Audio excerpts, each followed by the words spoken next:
ആഷിഖെ, തിരുവനന്തപുരത്ത് മന്ത്രി ശിവൻകുട്ടിയും അതേപോലെ തന്നെ മേയർ വി രാജേഷും തമ്മിലുള്ള ഫൈറ്റ് മുറുകിക്കൊണ്ടിരിക്കുകയാണ്.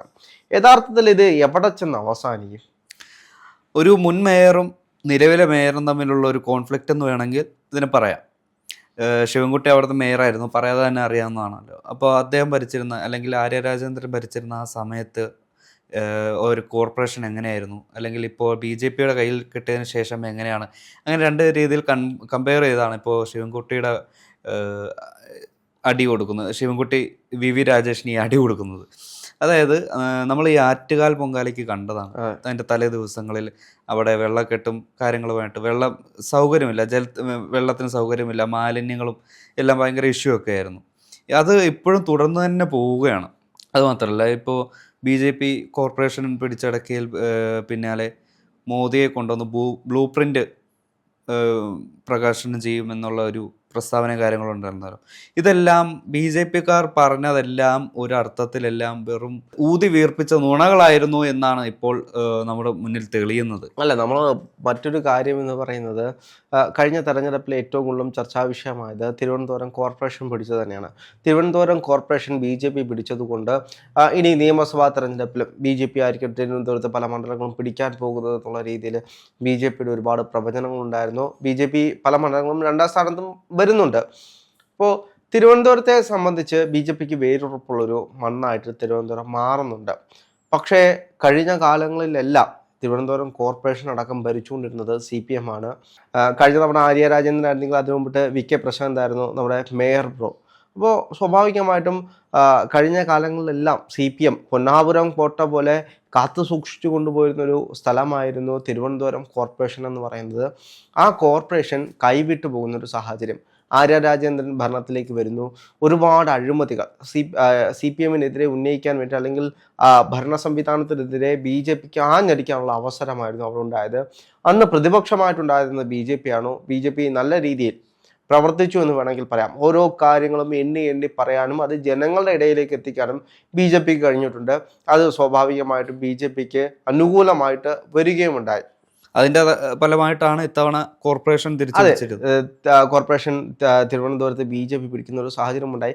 പക്ഷേ CPM-ന് അങ്ങോട്ട് ഉൾക്കൊള്ളാൻ കഴിയാത്തൊരു സാഹചര്യമാണ്. CPM ഒരിക്കലും കരുതിയിട്ടില്ല ഒരു അഭിമാനക്ഷതമായത്. അതെ, അഭിമാനക്ഷതം എന്നതിനപ്പുറത്തേക്ക് ഇല്ലാണ്ടായി പോയാലും കുഴപ്പമില്ല എന്ന് പറയുന്ന രീതിയിലേക്ക് നമ്മൾ പറയില്ല എങ്ങനെ നാട്ടുഭാഷയിൽ, അതേപോലെയാണ് CPM-നെ സംബന്ധിച്ച് ഒരിക്കലും അംഗീകരിക്കാൻ കഴിയാത്തതാണ് തിരുവനന്തപുരം കോർപ്പറേഷൻ BJP ഭരിക്കുക എന്ന് പറയുന്നത്.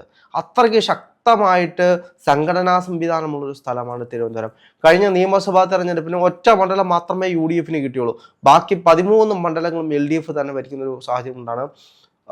തിരുവനന്തപുരത്താണെങ്കിൽ പോലും കഴിഞ്ഞ കാലങ്ങളിലെല്ലാം LDF-ന്റെ തേരോട്ടമായിരുന്നു. സംഘടനാ സംവിധാനം കൊണ്ടും. ഇപ്പോൾ നമുക്കറിയാം, അവിടെ തിരുവനന്തപുരം യൂണിവേഴ്സിറ്റി കോളേജിലൊക്കെ SFI ആണെങ്കിലും, തിരുവനന്തപുരത്ത് ഏത് കോളേജ് ഏത് ക്യാമ്പസ് എടുത്തു കഴിഞ്ഞാലും അവിടെ SFI-യുടെ തേർവാഴ്ചയാണ്. അപ്പം സംഘടനാ സംവിധാനം കൊണ്ട് റിക്രൂട്ട്മെന്റ് ഏജൻസി, ഇപ്പോൾ SFI ഒരു റിക്രൂട്ട്മെന്റ് ഏജൻസി ആയിട്ടാണ് പലപ്പോഴും CPM കാണാറുള്ളത്. അപ്പോൾ SFI ആണെങ്കിലും DYFI ആണെങ്കിലും CPM ആണെങ്കിലും CPI ആണെങ്കിലും സംഘടനാ സംവിധാനം കൊണ്ട് നിലനിൽക്കുന്ന ഒരു സ്ഥലമാണ് തിരുവനന്തപുരം എന്ന് പറയുന്നത്. അവിടേക്ക് BJP-യുടെ ഒരു ചുവടുവെപ്പ് CPM-നെ വല്ലാണ്ട് വിഷമിപ്പിച്ചു, വല്ലാണ്ട് അലോസരപ്പെടുത്തി. അപ്പോൾ അതിൻ്റെ പരിണിത ഫലം എന്നോണം കൃത്യമായിട്ട് ഇനി പണിയെടുക്കാനാണ് CPM തീരുമാനിച്ചിട്ടുള്ളത്.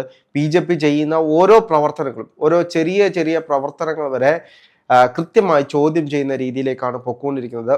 ഇത് വലിയൊരു ഫൈറ്റിലേക്ക് പോകും. ഇനി ഈ തെരഞ്ഞെടുപ്പ് കഴിഞ്ഞ് അടുത്ത നിയമസഭാ തെരഞ്ഞെടുപ്പ് വന്നു കഴിഞ്ഞാലും ഇനി അടുത്ത തെരഞ്ഞെടുപ്പിൽ തിരുവനന്തപുരം കോർപ്പറേഷൻ CPM പിടിക്കാൻ വേണ്ടിയിട്ടുള്ള മുഴുവൻ പണിയും CPM-ന്റെ ഭാഗത്തു നിന്നുണ്ടാകും എന്നതിൻ്റെ സൂചനകളാണ് ഇപ്പോൾ നമുക്ക് കാണാൻ കഴിയുന്നത്.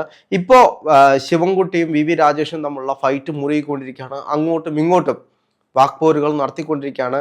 ഇപ്പോൾ പണി ചെയ്യാൻ അറിയില്ലെങ്കിൽ കളഞ്ഞിട്ട് പോകണം മിസ്റ്റർ എന്ന് പറയുന്ന രീതിയിലാണ് ഇപ്പോൾ വി രാജേഷിനെ കളിയാക്കിക്കൊണ്ടിരിക്കുന്നത്. ഇപ്പം കുടിവെള്ളത്തിന്റെ കാര്യമാണെങ്കിലും, കുടിവെള്ളത്തിന്റെ കാര്യത്തിൽ വി രാജേഷ് പറയുന്നുണ്ടായിരുന്നു, വെള്ളം വേണമെങ്കിൽ വെള്ളം എവിടുന്നാണോ കിട്ടുന്നത് അവിടെ പോയി ചോദിക്കണം. വാട്ടർ അതോറിറ്റിയാണ് വി രാജേഷ് കുറ്റപ്പെടുത്തുന്നത്. പക്ഷെ വാട്ടർ അതോറിറ്റിയെ കുറ്റപ്പെടുത്തുക അത് കൈ കഴുകുന്നതിന് തുല്യമാണ്. അല്ലെങ്കിൽ അങ്ങനെ കൈ കഴുകി മാറി നിൽക്കാൻ പറ്റില്ലെന്നാണ് ശിവൻകുട്ടി പറയുന്നത്. കഴിവുണ്ടായിരുന്നെങ്കിൽ അത് ചോദിച്ചു വാങ്ങിക്കേണ്ടത് അത് കഴിവുള്ള നേതാവിന്റെ ഒരു നഗരപിതാവിന്റെ ഉത്തരവാദിത്തമാണ് എന്ന് പറഞ്ഞുകൊണ്ടാണ് ശിവൻകുട്ടി സംസാരിക്കുന്നത്. പക്ഷേ പല സംവിധാനങ്ങളും നോക്കിക്കഴിഞ്ഞാൽ ഇപ്പോഴും CPM തന്നെയാണ്. ഈ വാട്ടർ അതോറിറ്റി ആണെങ്കിലും ഇപ്പോൾ ഇലക്ട്രിസിറ്റി ആണെങ്കിലും എല്ലാം CPMന്റെ കയ്യിൽ തന്നെയാണ് ഇരിക്കുന്നത്. അപ്പോൾ അവിടേക്ക് കൃത്യമായിട്ട് ഇടപെട്ടുകൊണ്ട് നല്ലൊരു ഭരണം കാഴ്ചവെക്കേണ്ടതും BJPയുടെ ഉത്തരവാദിത്വം കൂടിയാണ്. BJPയെ സംബന്ധിച്ച് ഒരു പാളിച്ച വന്നു കഴിഞ്ഞാൽ ഈ BJP ഇത്രയും കാലം ഉണ്ടാക്കിയിട്ടുള്ളൊരു ഹൈപ്പ് ഉണ്ടല്ലോ, ഞങ്ങൾ വന്നു കഴിഞ്ഞാൽ വികസനം എന്തോ മല മറിക്കുമെന്നുള്ള വികസിത കേരളം, അതെ, മാറാത്തത് മാറും. അപ്പോൾ അത് അത് കൃത്യമായിട്ട് നിലനിർത്തേണ്ടത് BJPയുടെ ഉത്തരവാദിത്തമാണ്. ഇനി എന്തൊക്കെ പറഞ്ഞു കഴിഞ്ഞാലും BJP അതിനുവേണ്ടി പണിയെടുത്തുകൊണ്ടേയിരിക്കും. BJPയെ സംബന്ധിച്ച് ആദ്യമായിട്ട് കിട്ടുന്നൊരു തിരുവനന്തപുരം കോർപ്പറേഷൻ മേയർ പദവിയും തിരുവനന്തപുരം കോർപ്പറേഷൻ ആദ്യമായിട്ടാണ് ലഭിക്കുന്നത്.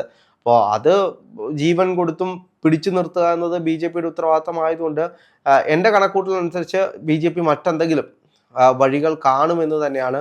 അപ്പോൾ വീണ്ടും ഈ സംഘർഷങ്ങൾ കൂടിക്കൊണ്ടിരിക്കും. എന്നാലും CPM വെറുതെ വിടത്തില്ല. ഇതിനോടകം തിരുവനന്തപുരത്തുള്ളവർക്ക് ബോധ്യപ്പെട്ടിട്ടുണ്ടാവും ഇപ്പോൾ ഉള്ള നിലവിലുള്ളതിലും വലുത് പഴയതായിരുന്നു എന്നുള്ളൊരു തോന്നൽ ഇപ്പോൾ തിരുവനന്തപുരത്ത് അങ്ങനെയും പറയുന്നുണ്ട്. ഇപ്പോൾ BJPയേക്കാൾ നല്ലത് CPMന്റെ ഭരണം തന്നെ ആയിരുന്നു എന്ന് പറയുന്ന ആളുകളുണ്ട്. പക്ഷേ മറ്റൊരു ഭരണം വരുമ്പോൾ മാത്രമേ ഇപ്പോഴാണെങ്കിൽ CPM എന്തുകൊണ്ടാണ് ഇപ്പോൾ വീണ്ടും പ്രതിരോധിക്കാൻ നിൽക്കുന്നത്?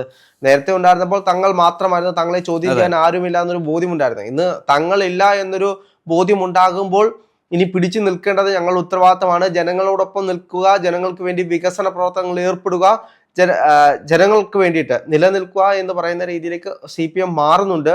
അത് നിലനിൽപ്പാണ്. അത് മാത്രമല്ല, ഇപ്പൊ ഈ ആര്യ രാജേന്ദ്രനെതിരെ ഒരു രൂക്ഷമായ വിമർശനം വന്നു. അതായത് വൃത്തിയാക്കാത്ത കുളത്തിന് 1 കോടിയോളം രൂപ മാറ്റിവെച്ചിരുന്ന ഒരു സംഭവം ഉണ്ടല്ലോ. ഇതെല്ലാം ഈ BJP അവരുടെ ഒരു ഇലക്ഷന് മുന്നേ ഒരു PR വർക്കായിട്ട് അവർ ഉയർത്തിക്കൊണ്ടുവന്നു. BJPയുടെ PR വർക്ക് നന്നായിരുന്നു എന്ന് വേണമെങ്കിൽ നമുക്ക് പറയാം. നന്നായിരുന്നു അല്ല, അതിഗംഭീരമായിരുന്നു. എന്നുവെച്ചാൽ ആര്യ രാജേന്ദ്രൻ ഒളിപ്പിച്ചു വെച്ച പല കാര്യങ്ങളും കുത്തിപ്പൊക്കി കൊണ്ടുവന്ന് ജനങ്ങളെ കിട്ടുകൊടുക്കുകയായിരുന്നു BJP. അതിലൂടെയാണ് അവർ ആ ഒരു കോർപ്പറേഷൻ പിടിച്ചതെന്നാണ്. ആര്യ രാജേന്ദ്രൻ പിന്നീട് ഒരു ട്രോൾ കഥാപാത്രമായി മാറി. യഥാർത്ഥത്തിൽ യദുവിന്റെ വിഷയമാണ്. യദുവിന്റെ വിഷയം അന്ന് തന്നെ അത് ഒതുക്കി തീർത്തിരുന്നുവെങ്കിൽ ആര്യ രാജേന്ദ്രൻ ഇത്ര വലിയ നാണക്കേട് വരുന്നത്. അല്ലെങ്കിൽ ആ ഷോയുടെ ഒരു ആവശ്യമില്ല, ആ ഷോ ഓഫിന്റെ ഒരു ആവശ്യമില്ല. ആ ഷോ ഓഫ് കേരളത്തിലെ മുഴുവൻ ഒരു കോമാളി കഥാപാത്രമാക്കി ആ ബസ്സിലുള്ളവരും അല്ലെങ്കിൽ ചുറ്റുപാടുള്ളവരും കാണുന്നതാണ്. ഈ ബസ്സിന് ചുറ്റും വട്ടം കൊണ്ടുവന്ന് നിർത്തി ഈ ബഹളം ഉണ്ടാക്കുന്നത്, എന്നിട്ട് പറയുകയാണ് ഞങ്ങൾ ചെയ്തിട്ടില്ല എന്നുള്ളത്. ഇതാരെയാണ് ഈ മണ്ടന്മാരാക്കാൻ നോക്കുന്നത്? അല്ല, അത് കഴിഞ്ഞിട്ട് പോലീസിന്റെ റിപ്പോർട്ട് വന്നതും മെമ്മറി കാർഡ് അതിലൊക്കെയാണ് നാണക്കേട്. അതെ, ഇപ്പോ മെമ്മറി കാർഡ് കാണാതെ പോകുന്നു. അതേപോലെ തന്നെ പോലീസിന്റെ റിപ്പോർട്ട് വരുമ്പോൾ ഇവർ രണ്ടുപേരും ഇല്ല. ആരാണ്? മേയറും മേയറിന്റെ ഭർത്താവും ഇല്ല. മേയറിന്റെ സഹോദരൻ മാത്രമാണ് ഇതിലെ കുറ്റക്കാരൻ എന്ന് പറയുന്നത്. അപ്പോൾ അത് മാത്രമല്ല, ഏതോ ചെവിയിൽ ഹെഡ്സെറ്റ് വെച്ചിരിക്കുന്നു, പിന്നെ അശ്ലീല ആംഗ്യം കാണിക്കുന്നു എന്നുള്ള രീതിയിലുള്ള പല വാദങ്ങളും ഉയർത്തുകയായിരുന്നു. അതെല്ലാം വളരെയധികം നാണക്കേടുണ്ടാക്കി, വലിയ രീതിയിൽ പ്രശ്നങ്ങൾക്ക് വഴിയൊരുക്കി. എന്ത് തന്നെയാണെങ്കിലും ആര്യ രാജേന്ദ്രന്റെ കുറെ ചെയ്തികൾ BJPക്ക് അത് പ്ലസ് പോയിന്റ് ആയി, അനുകൂലമായി വന്നു എന്നൊരു യാഥാർത്ഥ്യമാണ്. പിന്നെ BJP കൃത്യമായിട്ട് ഇപ്പോൾ വേസ്റ്റ് മാനേജ്മെന്റ് ആണല്ലോ എല്ലായിടത്തും പ്രധാന പ്രശ്നം എന്ന് പറയുന്നത്. അതിനു വേണ്ടിയിട്ട് CPM എന്തു ചെയ്തു എന്നുള്ള വലിയ ക്യാമ്പയിനുകൾ ഉണ്ടാക്കി. അപ്പോൾ എല്ലാ കാര്യങ്ങളും BJP കൃത്യമായിട്ട് എവിടെ എന്ന് ചോദിച്ചുകൊണ്ടിരുന്നു. ഒരു 6 മാസം മുമ്പിട്ടേ ചോദിച്ചു അവസാനം CPMന് ഒന്നിനും ഒരു ഉത്തരം കൊടുക്കാനില്ലാത്ത സാഹചര്യത്തിലേക്ക് പോയപ്പോഴാണ് ജനങ്ങൾ BJPക്ക് തിരുവനന്തപുരം കോർപ്പറേഷൻ കൊടുത്തത്. എന്നാണെങ്കിലും ഇനി നല്ലൊരു ഭരണം നടക്കുമെന്ന് വേണമെങ്കിൽ നമുക്ക് കാണാം. അതിൻ്റെ പ്രധാനപ്പെട്ട കാരണം അങ്ങോട്ടും ഇങ്ങോട്ടും ഫൈറ്റ് കൊടുക്കുമ്പോൾ രണ്ടുപേർക്കും ജീവൻ മരണ പോരാട്ടമാണ്. രണ്ടുപേരും കൃത്യമായിട്ട് ഫൈറ്റ് ചെയ്യും.